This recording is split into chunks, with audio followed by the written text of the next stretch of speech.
Bonjour, Denny Maganaduk, Miigwech Kabijaik. I'd like to thank you for coming. In the spirit of this press conference, want to introduce all our people that are here. Acknowledge the press, first of all, and also Treaty 2 territory and the Interlake Reserves Tribal Council. We're here to discuss the outlet channels, and it's been an ongoing struggle for the First Nations that are affected by those channels. We're here to speak to the decision that was made by the federal government to acknowledge and respect the rights of the First Nations that are affected by this. And I want to call on Carl Zednik to say some opening remarks in relation to that. Good morning, everyone. Press, thank you for coming today, as well as Jim and Chief Anderson there. Thank you for the prayer. Good morning, everyone. Interlake Reserves Tribal Council and its member communities welcome the decision by the federal Environment Minister Guilbeault that the Lake Manitoba and Lake St. Martin Outlet Channels project is likely to cause significant adverse environmental effects on Indigenous peoples. We believe this decision and recognition is a step in the right direction. We've been saying all this along that this finding aligns with what our communities have been saying about this project since 2017. The decision reflects the vision for a future where flood management decisions are made in a manner that complies with modern expectations of Indigenous peoples, as well as a partnership and consent over infrastructure that will severely affect our communities and our way of life. We're glad the federal government's environmental assessment recognized the long-term cumulative effects on water quality, quantity, and access for future generations, including the most important economic development arm for our communities, which is our fishing, commercial fishing. We're hopeful this provides another opportunity for the provincial government to review the channel and assess how to proceed in a manner that is consistent with UNDRIP. Since time, in terms of the federal government implementing and looking to implement UNDRIP, we're still looking for the province to be held accountable to implement UNDRIP. While we understand the intention of this project is to increase flood protection, increase resilience against climate change, the IRTC and its communities will continue to oppose the Channels project as it is currently proposed. We want flood mitigation for our communities, but this project will have significant adverse environmental effects on our people while our communities continue to be flooded. We're optimistic that this decision is another step in finding a new path as it relates to water management in the province, and as we know that this project will not prevent flooding in the Interlake region as well as to the Interlake communities. We're hopeful that moving forward, the government of Manitoba's water management strategy includes us in being part of that strategy, as well as taking our status as important rights holders, our inherent rights and treaty rights, into consideration while pragmatically moving forward on projects profoundly impacting our communities and way of life. Miigwech, thank you. Okay. Thank you, Carl. We have a long list of chiefs that want to speak here today, and the first is Chief Cornell McLean, Chairman of the Interlake Reserves Tribal Council. Good morning. Thank you, and welcome to the press, and thanks to my colleague, Chief Curvis Anderson, for the opening prayer. I want to thank the Grand Chief for coming today to support us. We've said this all along as a unified approach here for the two channels that, the environmental assessments that were completed before, with and without our knowledge. And, we've always said this, that, the effects were going to be harmful to our First Nations, especially to our fishing industries and, our medicines and our way of life.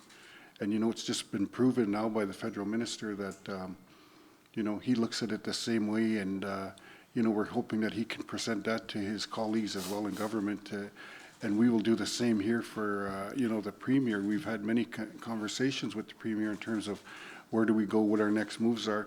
We've met with the infrastructure minister here, and there's two different tales being told. So I said to him that, you need to align your ministers on what's supposed to happen here, Premier.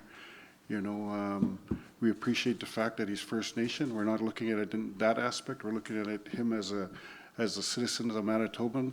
we're citizens as well of Manitobans. We had this conversation that, you know, we're taxpayers. Every time we come off our First Nation, we pay taxes, and, you know, we want to be treated the same as anybody else, and, you know, and have our rights respected. Like, you know, Carl said, it's very important that the rights of our First Nations and our people and our elders and our knowledge keepers and our nations be respected, that the livelihood, the medicines, everything like that, our way of life be, you know, be looked at it as one. You know, in one area of our province, they're doing something else in the Treaty 2 territory. They're tearing down all the bush, and we haven't been consulted about that. So, you know, we've sent a letter on behalf of Treaty 2 nations that needs to stop. We need to be informed. There needs to be consultation with us before you start tearing, you know, the bush down, and I don't know what they're trying to create there. So that's some of the problems, some of the issues that we have.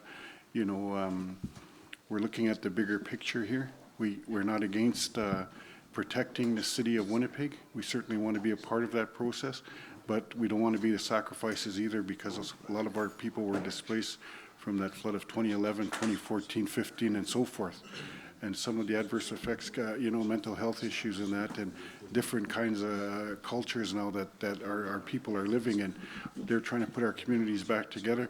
Well, I got news for the federal and provincial government. Take care of your past business. There's CSAs that need to be dealt with our communities before you move forward, before you decide on a big picture here. So we need to take that unified approach to the province. We have a meeting on July 18th, and, you know, we've invited our Grand Chief, Kathy Merrick, to attend with us, because I think it's important that she hears the approach finally from the two people in the room that can make that decision on whether this channel goes forward or not. Miigwech. Thank you, Cornell. I'd like to call on the AMC Grand Chief, Kathy Merrick, to say a few words.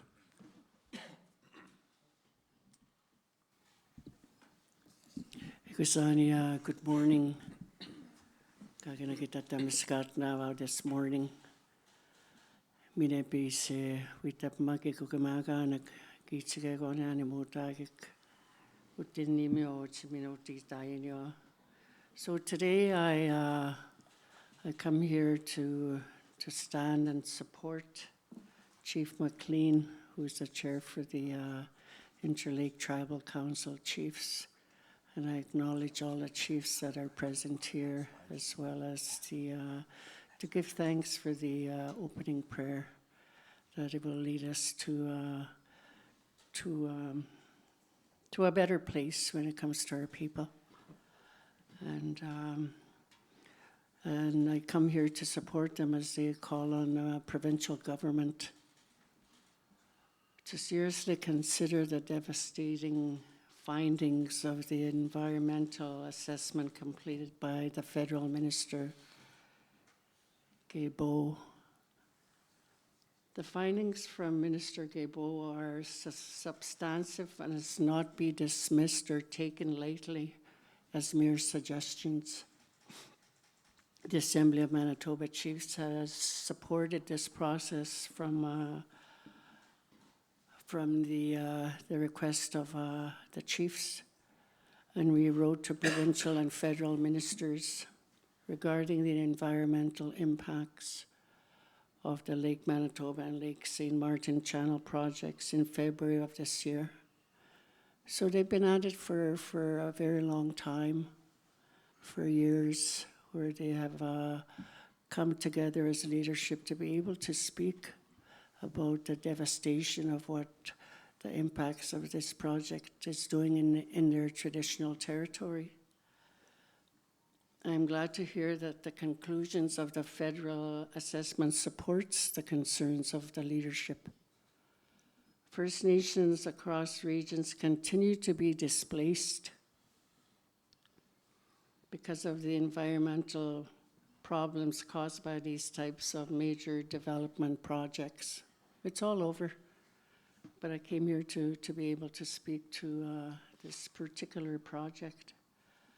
And these problems caused damages to the livelihood of our people.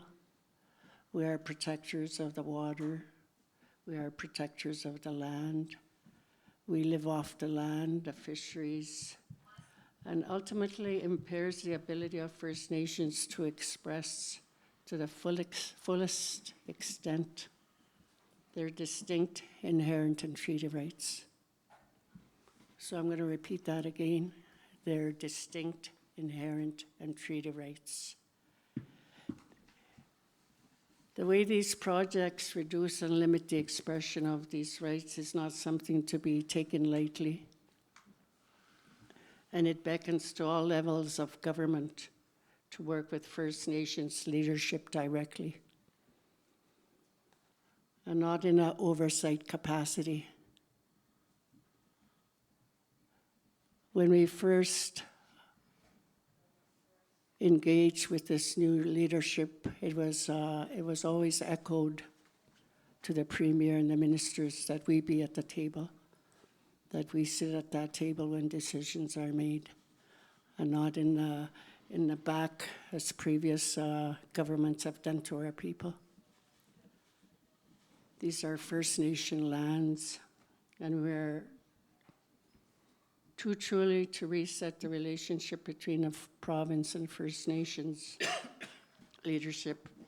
There needs to be a true and genuine partnership with a real capacity for First Nations to make decisions according to their self-identified needs. Both levels of government have tons and tons of documents in relation to this project. So First Nations must take the lead on these environmental impact assessments. They must be the decision makers over the use of their lands and their territories, that their citizens have been stewards of long before the federal and the provincial governments were created. We lived off the land. Our ancestors lived off the land, and we took care of the land. And I see the leadership here today as well, that they take care of the land. So don't take that away from them. The government should not take that away from them. And in speaking of partnership and reconciliation, I would ask that if the leadership wishes to move on these projects, that the province undertake a joint environmental impact assessment with the leadership from the First Nations that are affected by such projects. This would ensure the province holds true to its commitment to reconciliation and to upholding the United Declaration on the Rights of Indigenous People and the legal principles of free, prior, and informed consent. And those are very important words that have been thrown around lately. And this is the wishes of all our people here within the region, that through UNDRIP that we have to have the free, prior, and informed consent from leadership. Decisions regarding First Nation sovereign land must no longer be made without First Nation involvement or behind closed doors. Those days are over. And we have given heads up to both levels of government that no decisions are going to be made without the involvement of leadership in this province. So from this moment on, moving forward, there can be no decisions about First Nations, about their people, about their waters, and about their land without First Nation involvement. I want to introduce you to Chief Lawrence Latander from Dauphin River First Nation to say a few words.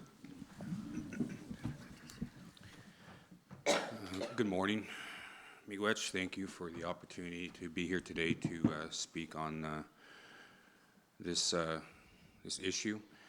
I want to mention a couple years ago, KGS consultants, as well as some people from the environmental area of the province had come out to my community to speak with my people, and they had spoke about the diversion that was made, and I asked the question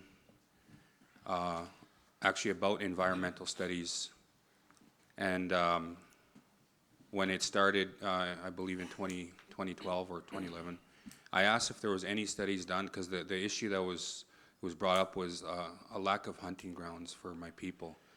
And I asked the question, were any studies done at the time while they were doing a diversion? Were they watching migration of animals?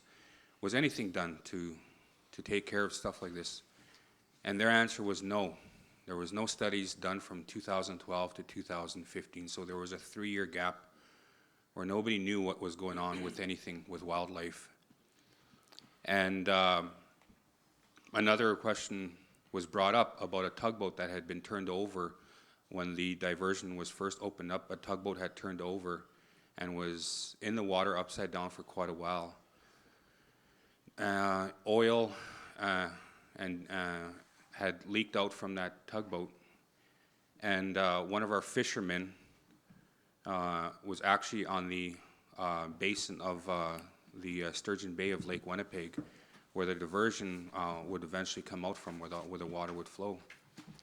And he noticed the water had looked funny, and he put his hand in the water, smelt it, and he could smell diesel, and he could smell the diesel in the water. So we asked the question to the company, you know, to the province at the time, what are you gonna do about that?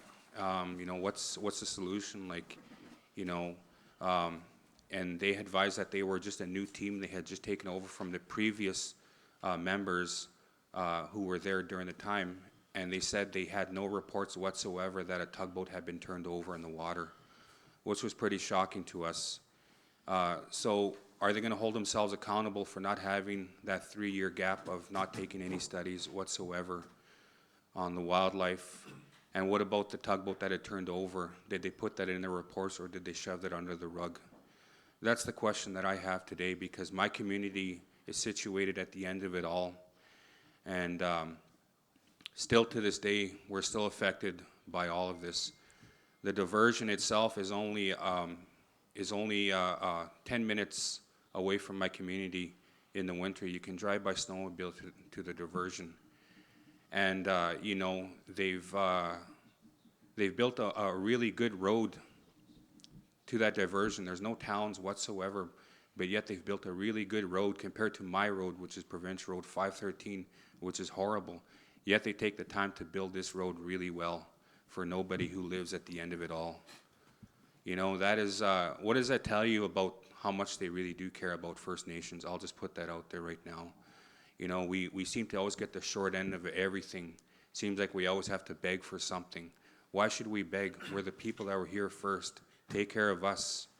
You know, it's definitely not a priority. I don't feel it's a priority for them to really care for the things we say. We have press conferences after press conferences after press conferences, and yet at times it just seems to fall on deaf ears. You know, enough is enough already. You know, I hold them to question of, you know, what about the 3-year gap of 2012 to 2015 when they took no studies whatsoever on the wildlife or anything? What about that? What are they going to do about that? What about the tugboat that overspilled in the waters at the floodway? What are they going to say about that? Is it written in their reports? If so, then show it. Miigwech. Thank you, Chief. I'd like to ask Acting Chief Brad Beardy, Lake St. Martin First Nation, to say a few words.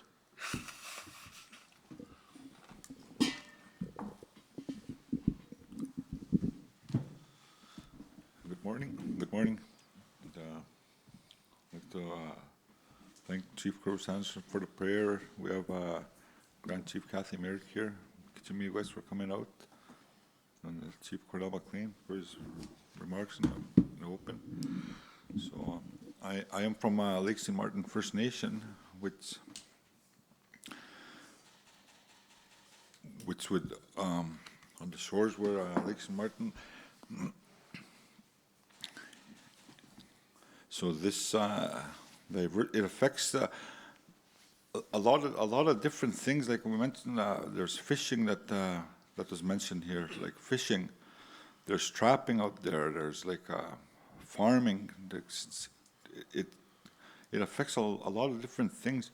Like we were evacuated. We don't live in the current place where we lived. We were moved a little bit higher ground.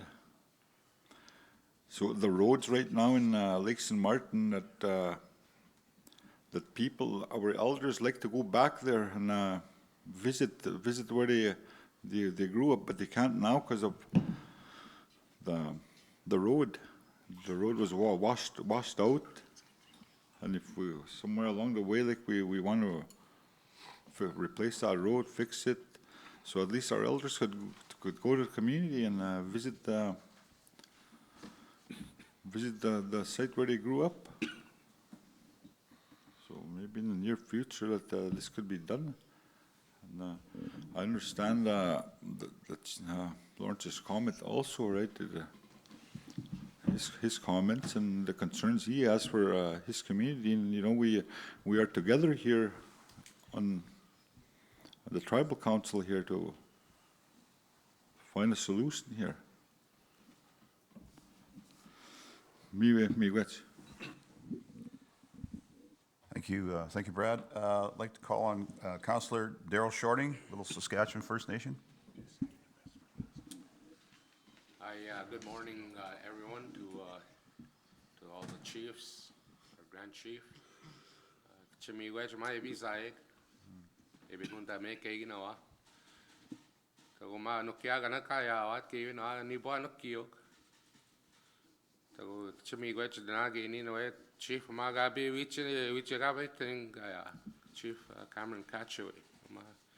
Biwichi togewin. I'm just thanking the chiefs that are in the room and also the staff, the people that are working diligently to help with our causes here. My question would be to the government of Manitoba. We are always going to be the federal responsibility and the duty to consult the First Nations. That has never happened. I'm wondering, why is the federal government continuing to allow this provincial government to damage and to continue to destroy our way of life, our farming, hunting, fishing, trapping, and furthermore, our recreation was destroyed when that man-made flood occurred in 2011. 8 long years my First Nation was displaced. Any other nationality in Manitoba, did this happen to anybody else in Manitoba?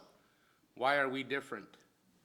Our First Nations people endured the hardships and brought back drugs and alcohol into our communities, learning the urban way of life. They brought the damages back home now that we are dealing with. It's a travesty what they did to our people.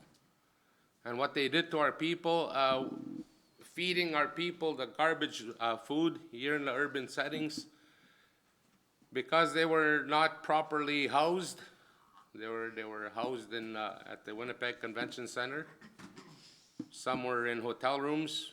Some were had heart conditions, diabetics, being forced to eat foods that were not healthy for them. So that destroyed our way of life, and also the children. We say that every child matters.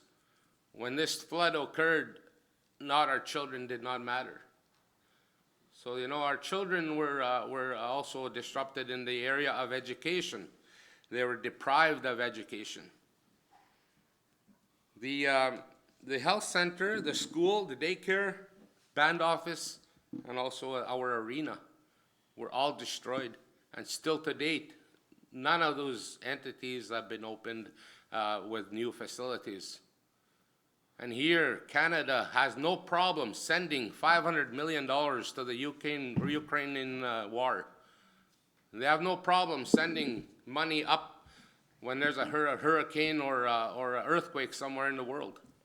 This country of Canada has no problem giving away $500 million. What about the first people of this land? Where is our money to help us rebuild our communities that this government destroyed, purposely destroyed? If this government continues to not hear our concerns, and I've been on council now 10 years, and we've been fighting together as a collective here with all the other chiefs. It's like we're revisiting the hurt and the trauma. We're revisiting the hurt over and over again. And it's falling on deaf ears. The duty to consult, meaningful consultation should take place in our First Nations, not in the urban settings of Winnipeg. Little Sask First Nation will take a stand. And we will do road closures on number 6 highway if need be. And future contractors that are going to that beautiful site that they prepared, that will also be closed. This is how much this land means to me. I will take our more corrective actions with a group of people that I know in my First Nation. And we will take a stand, and we will do road closures if this government does not listen to our needs. Thank you. Daryl Shorting from Little Sask. Miigwech. I'd like to call on Chief Curvis Anderson from Penamutang First Nation. Thank you, everybody, for being here today, and thank you for the chiefs and the council for your comments on a unified approach that we're taking here. I welcome the decision by the minister where our rights, First Nation rights, have to be taken into consideration now. It's far too often where we just bystanders, as you hear from the council and the chiefs. It's far too often we're just bystanders, seeing our rights trampled on, our rights to this land, our ancestral lands being trampled on our rights being trampled on by the government. You know, this is the decision here that's before us. This is a pivotal moment in the relationship between the province and First Nations. Where do we go from here? It's an opportunity to set an example of reconciliation that we all speak of. We don't know where this decision will take us. It's not the first time we've heard something promising. I'm hoping this is the first time we'll see something positive out of it for our First Nations. You know, historically, it's up in the area of the Tribal Council, Interlake Reserves Tribal Council bans, and in relation to water management in Manitoba. We've always been the sacrifice. The nations have been sacrificed, and I welcome the Premier in supporting of all Manitobans, but standing by on having an ear to us now. You know, the now Premier was in Penamutang in 2011, speaking with the evacuees that were holding out, not wanting to leave home, I was one of them. He came to my brother's yard as a reporter. We were pretty beaten up that time. We didn't feel like talking to anybody, because no one would hear us anyways. What was it going to do to talk to the press? What was it going to do for us? The province wasn't there for us. The feds weren't there for us. But he stood in the middle of the flood in Penamutang. I could say he stood right in the middle of the flood. There was water equally to the north and the south of where he stood. So you could see he was right in the middle. So he has firsthand experience of seeing the devastation that this water management does to our First Nations. And another thing I want to raise up is back in 2011, this goes back, you know, in every, I could say, also introduce myself as a lifetime flood victim, I could say. Every decade, going back to the 50s, every decade has had at least 1 or 2 floods in Penamutang. And since 1961, those floods have increased. Along the way, there was flood mitigation, supposed diversions that would help. And with everything that came along, every time it got worse. It continued to get worse for us, to the point now we can't go home. Lakes and Martin can't go home. Little Sask, a lot of them can't go back to where their home. They can't go back there now. And all along the way, improvements, as they're called. What I'm saying is those aren't improvements to us. As each one comes along, it gets worse and worse. And that's what's going to happen here too. We've been saying that all along in the Unified. This is not going to be any different with this channel. Historically, it's gotten worse every time, and that's the same thing we believe will happen with this channel. It's not going to save us from flooding. It's going to continue to make us the sacrifice for Manitoba. So if Manitoba is benefiting, when are we going to start seeing our benefits of flood mitigation and flood management and water management? We haven't seen them yet. All we've done is sacrifice. That's all we've done. We've sacrificed a lot. We've sacrificed, many of us, everything. First Nations have sacrificed lives because of what water management in Manitoba. We're flooded and people are displaced. And now today, there's another thing that happened is that we need surge funding for long-term evacuations that happened when you're removed from your home into a new land, into a new culture that you're not prepared for. A lot of those problems came home with the flood, with no extra support in health, education, addictions, policing. None of it has come as an increase to address the problem. And here we are again, being sacrificed in that way, and figure out these problems that we've created for you is what I believe. So I welcome this. It looks. I'll stick my neck out and say it's a positive thing. I hope it is. Like I said, will this be reconciliation, or will it just be another time we're going to be sacrificed again? Going back, it's becoming more and more clear. I put up this argument in 2011, as I did a Manitoba flood class action, going back in research that this was a Manitoba hydro project. 1961, the Fairford water control structure was upgraded. 1961 is a significant time for Manitoba hydro, as I believe it was created around that time. That's why I say this is also not only a water management and lands and rights and preservation. This is also a Manitoba hydro project.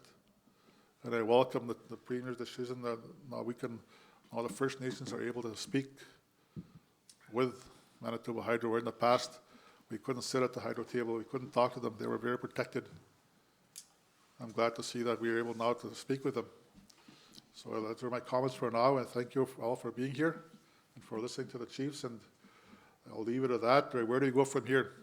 Is this going to be another sacrifice, or just going to be reconciliation, and where we'll be a part, we'll be more of a part and a heard part of flood management in Manitoba. Miigwech. Thank you, Chief. And last but not least, we're going to ask Treaty 2 Chief Cameron Ketchaway from Skowhegan First Nation to say a few words. Good morning, everybody. Chief Cameron Catchway, Skowhegan First Nation. Also a rep from Treaty 2 territory. I just want to echo some of the comments that are spoken about here this morning. I do believe that we are the rightful owners of this land, and any distractions on our lands should come to the First Nations first before anything. We talk about nation to nation, government to government. I will stand alongside my colleagues of Interlake Tribal Council, as we are all from Treaty 2 territory. We need to work together in unity, nation to nation, government to government, but no distractions should take place until we give the okay. They should come to us and, speak to us directly, and we need to protect our lands, our medicines, our fishing industry, our hunting, and no distractions to take place without our consent. Why is the government allowing so much distractions without even getting us involved. You know, I think we need to protect our lands, and you know, I'll stand side and side with all the colleagues that are here today. And with that, I just say Chimiwech. So before we get into questions, Carl, you wanted to say a few words in closing? Yeah, in closing, I just want to thank all the chiefs here in support of today's press conference. And I just want to go into a little bit of detail on what this decision means by Minister Guilbeault, and recognizing that significant adverse effects are to occur because of this proposed channel that was proposed by the province. You know, so this finding aligns with what our communities have been saying all along about the proposed project, and it reflects the vision for a future where flood management decisions are made in a manner that complies with modern expectations of Indigenous partnership. And of course, the consent over infrastructure that will severely affect our communities and our way of life. So what this decision means in terms of the significant adverse effects, and I'll just go into detail here just to help the general public be aware of what this means. So Indigenous peoples and physical and cultural heritage would be affected. Our aspects of intangible cultural heritage, such as sense of place, spiritual connection to the land, and intergenerational knowledge transfer. The Indigenous peoples' current use of lands and resources for traditional purposes, which includes from loss or alteration of access. They restricted access to important sites, hunting already, and in other areas like that. So what else would we be restricted to in our own territory, in our own land? The effects to the availability and quality of resources, and effects to the quality of experience, and the Indigenous people's sites or things of historical. There's actually a heritage site near Lake Man where they wanted to just dig up. And so we said no. We said you need to use a shovel. Thank you to Chairman for putting that forward. And so unless we said something, they would have just continued on in the past. So, you know, those things are important to us. You know, that's our ancestors. How would it be if we went and dig up your graves and your ancestors? I'm sure you wouldn't like it. So that's a very disrespectful thing to do, and not including us as part of the process, importantly. Archaeological, paleontological, or architectural significance, including from the loss of sites of importance and lack of mitigations for effects to the sites outside the project's footprint.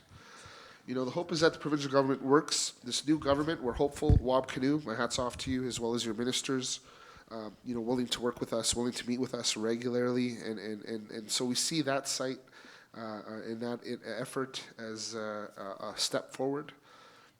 You know, but the affected communities still have concerns that need to be rectified, including the past. So eventually, you know, the federal cabinet would make a decision on this proposed project. Right now, as it stands, we have been told that they aren't going to cabinet, so we'll wait to see what happens. But thank you all for your time today. Chimiwech. Okay, thank you, Carl. We're going to open the floor to questions. Moving away from the outlet channels project, what are some of the alternative methods of flood prevention that you're looking into exploring? That's a very good question. So early on, about 2-3 years ago, when we started consultation, we had a consultant with Peguis First Nation. Their name was Haltech, and they proposed an alternative solution, which was to capture the flood water, and then you know, I guess put it through osmosis or some kind of system that would refine the water so that could be used and maybe reallocated to people of need that are going through drought. So it's a little more expensive, but again, it's more futuristic thinking in terms of green energy and climate change. You know, the old ways of digging a ditch, well, that's the old ways of doing flood mitigation, right? Those ways aren't working anymore because essentially the province is situated on Lake Agassiz, which is the deepest area of Canada. So eventually this would become all water anyways if we continue just digging ditches. It's such a short-term solution that only benefits consultants and construction companies, including that doesn't benefit us. Go ahead. Yeah, and as another question, you know, if the province isn't, you know, isn't reactive to your concerns and meeting with them, do you have any plans for what actions you'll take? Well, with this new government, we're hopeful, based on the meetings that have taken place, that they're willing to hear us and listen to us. So the ongoing discussions that take place, we'll see where that leads us. But at the end of the day, like I said, this NDP government is more willing to sit down with us and discuss what the future holds on the channel project. But as it is presented, again, you know, it's only a flood protection channel for the south, not for us. So for them to use it as a spin that it's going to protect everyone, well, no, it's not going to protect us. It's actually going to force us out of the area. Thank you. Cornell, you wanted to say a few words? I just wanted to add to Carl's answer that you know, we've always said to the federal government that they need to be proactive, and when we request money for pumping and culvert steaming and things like that, just hand the money out, because look at the devastation. You know, you spend $100 million on something that could have been mitigated earlier prior to, right? So now we do have the year of the federal government and you know, the regional director. I just went through this whole fiasco just from beavers flooding my community. I had to tear up my road, and I made a call right to the emergency response, and you know, right away that mitigation was given to do what you need to do to protect your community, because I always say, hey, I could just let my community you know, just let it go and end up with 100 houses myself, but that's not the way to go. You know, I think with any captain that you know, sails their ship will say, well, you're going to stay with your ship, you're not going to let it sink, right? So, you know, at the end of the day, I think being proactive, reactive, and then just doing what you need to do to protect that First Nation. Thank you. Can I ask you where you're from? APTN. Oh, great. One of my favorites. And, you know, and I just want to say that, you know, just this morning on CBC, they had the Calgary's running out of water, right? So maybe we can make a pipeline there. So go ahead. And just identify where you're from, please. Thanks. Edward Jan from City TV. This fight has been going on for years, so can you just explain what the toll has been on your First Nations, given this has been going on for years and years and years? I can tell you from, you know, I was elected in 2014, just after the flood of, you know, when the flood of 2011, and, you know, I've been a part of, you know, the team here, you know, and it's been very difficult, you know, to watch my colleagues and their memberships and my memberships go through the hardships of having to bring your people home, some having to bring them home in a hearse. You know, a lot of the elders were displaced, lonely for their home. And why didn't the government try harder to get them home? You know, it's so difficult, like, you know, the mental health issues, the culture shock, the young people that didn't want to come back, the ones that had young families now, trying to house them. You try and follow the Canadian housing standards for a family, that's what needs to be followed. You tell that to the government, well, they don't follow that. Some First Nations were given 6, 8 bedroom homes. Some First Nations were just told to take what they got and not be done with it. So I think, you know, the time is now. The government needs to listen and say, hey, this First Nation needs to be taken care of, like all of us. You know, you can't pick and choose. The provincial government can only pick and choose. Prior to Wab Kinew was Premier Pallister, you know, Premier Stephenson. 2 battles that we fought with, and then, you know, this was going to be his legacy, this channel. Well, I'm sorry to hear that his legacy is not here, and it won't be until we have a sit down with the current Premier, go through some of the issues that need to be dealt with, and make sure that we're happy going forward. Like Chief Anderson said, reconciliation is all about sitting down, communicating, coming to a conclusion. And my second question as well, too, we heard that Premier Kinew is willing to speak with First Nations. Has he spoken with some First Nations yet, and how have those talks been so far? Well, I've had the privilege of speaking with Premier Kinew a couple of times, you know, in terms of what we met with Minister Naylor and in Minister Bushy, and it was kind of one-sided. They were kind of on the track that they wanted to continue. And then I spoke to the Premier, and he said, well, that's not the message that he was going to deliver to his ministers. And that, you know, July 18th would be the day that we were able to sit down, come to some kind of resolution and conclusion on where do we go from here, like Chief Anderson said, right? Where do we go from here? Where does reconciliation take us? Hopefully it takes us on the right path, they enter into an agreement with us as partners. If it has to go forward, well, and then so be it. But at least we'll be at the table making the same decisions they are. Go ahead, Kathy. When we talk about free and prior and informed consent, it's about working together in partnership and respect. And when leadership go and sit down with the premier and the ministers and talk about reconciliation, the honorable thing to do is to ensure that leadership are listened to. And that when we talk about First Nation-led processes, the leadership, the chiefs should be given that opportunity. And historically, this is not the first time in terms of the request of the province to be a part of the displacement of people. They have a history of doing that. And if they look into their history, and if they look into what has caused the hardships of our people when you take away their rights as people, they're going to find it in their documents. And so we keep reinventing the wheel when it comes to our people. And that's going to have to stop. And that they have to come to the table, the premier and the ministers, and have a plan to implement and to ensure that the First Nations are listened to in terms of what is needed. Well, I think we had a very productive morning. I want to thank all the leadership, especially the Grand Chief, for coming here to support us. Chief Cameron Catchway from Treaty 2. You know, Skownon is also surrounded by a lake themselves, so, you know, it affects their livelihood.